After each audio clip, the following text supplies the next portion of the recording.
খবর সুন্দরবন থেকে সবাইকে স্বাগত। আজকের এই সমস্ত পর্যটকদের, সমস্ত ভ্রমণার্থীদের সুন্দরবন দেখার সুযোগ করে দিতে হবে। আজকে সেই দাবিতে সুন্দরবন বোর্ড ইউনিয়ন থেকে পাখিরালয় ফরেস্ট অফিসের সামনে আজ বিক্ষোভ সমাবেশ শুরু হয়েছে। আজকে ফরেস্ট ডিপার্টমেন্ট অমানবিকভাবে, অন্যায়ভাবে তারা কিছু মানুষকে ঢুকতে দিচ্ছেন না, একটা লিমিটেশন তৈরি করে দিয়েছেন। সব মানুষকে তারা সুন্দরবন জঙ্গল ঢুকতে দেবেন না। যে সমস্ত মানুষরা বিভিন্ন প্রান্ত থেকে, বিভিন্ন এলাকা থেকে সুন্দরবন দর্শন করবার জন্য, সুন্দরবন ভ্রমণ করার জন্য যে সমস্ত পর্যটকরা সুন্দরবনে আসবেন, প্রত্যেককে সুন্দরবন দেখার সুযোগ করে দিতে হবে।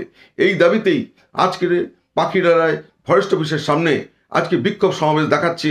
আজকের পুলিশ বোর্ড যে ইউনিয়ন থেকে আজকে বিক্ষোভ সমাবেশ দেখাচ্ছে, তারা প্রতিবাদ জানাচ্ছে, তারা রাস্তায় নেমেছে। এই আজকে বিক্ষোভ সমাবেশ দেখাচ্ছে এই অন্যায়ের বিরুদ্ধে, এই অমানবিকতার বিরুদ্ধে তাদের লড়াই চালিয়ে যাচ্ছে। আপনাদের দেখাবো সেই ছবি, আপনারা দেখুন। এই মানুষগুলো যদি আবার জঙ্গলে ফিরে যেতে হয়, তার থেকে লজ্জাজনক জিনিস কিছু হতে পারে না। তখন জঙ্গলও থাকবে না। আমরা সেটা চাই না। আমরা জঙ্গলকে প্রথম বাঁচাতে চাই, আর তার জন্য টুরিজমকে বাঁচাতে হবে। আর এই টুরিজমকে বাঁচানোর জন্য আমাদের লড়াই। আমরা সমস্ত ট্যুর অপারেটরের স্বার্থে, সমস্ত পর্যটকের স্বার্থে, সমস্ত বোট মালিকের স্বার্থে, বোট চালকদের স্বার্থে, এখানকার অসংখ্য মানুষ যারা করে খাচ্ছে বোটের জন্য, এই টুরিজম ব্যবসার জন্য, তাদের স্বার্থে আজকে আমরা এখানে এক হয়েছি। আমরা জানি অনেক নিচের তলার যারা কোনো কর্মী আছেন, তারা বিষয়টা বোঝেন, কিন্তু উপরে কোনো লোক এসে বসে যাচ্ছেন যারা একেবারে পর্যটন নিয়ে কিছু বোঝেন না, শুধু ফরেস্ট ডিপার্টমেন্টকে বুঝে থেকে এসছেন এবং তারা নিজের খুশি মতো সিদ্ধান্ত নিচ্ছেন।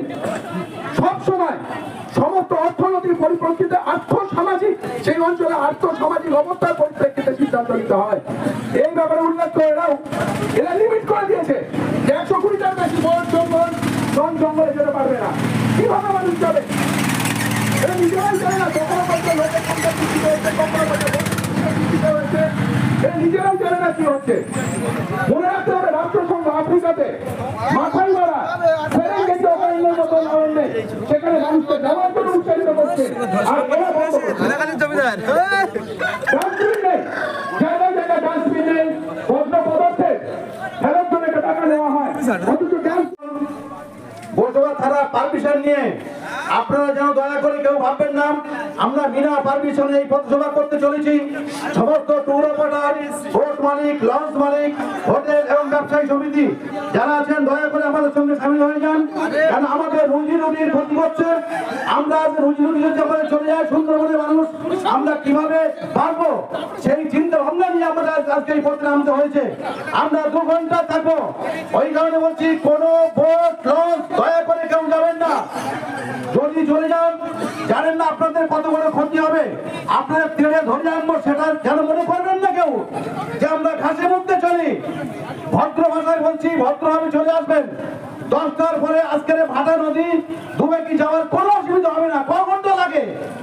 একটু ইঞ্জিন চালিয়ে দিলে দুবাই কেন সরকারি ঘুরে আসবে, তবু বেলা ডুববে না, সেটাও আমরা জানি।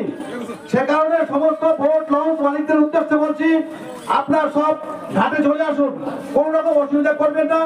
আজকে 26শে জানুয়ারি প্রজাতন্ত্র দিবস, আমরা পথপ্রদর্শনের মাধ্যম দিয়ে আমাদের ডেপুটেশন শুরু করব, এই বলছি। নমস্কার।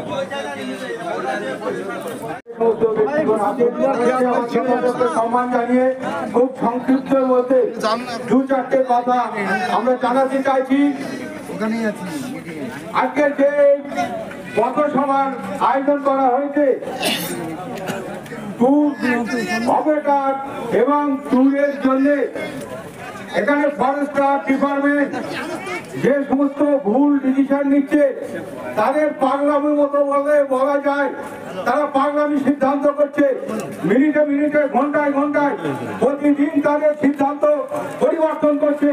সমস্ত স্তরে দেখা গেছে ট্যুর অপারেটরদের নানা রকম ভাবে সরকারি সাহায্য দিচ্ছে, ভ্রমণ করতে দিচ্ছে, কিন্তু সুন্দরবনের ক্ষেত্রে সম্পূর্ণ ব্যতিক্রম।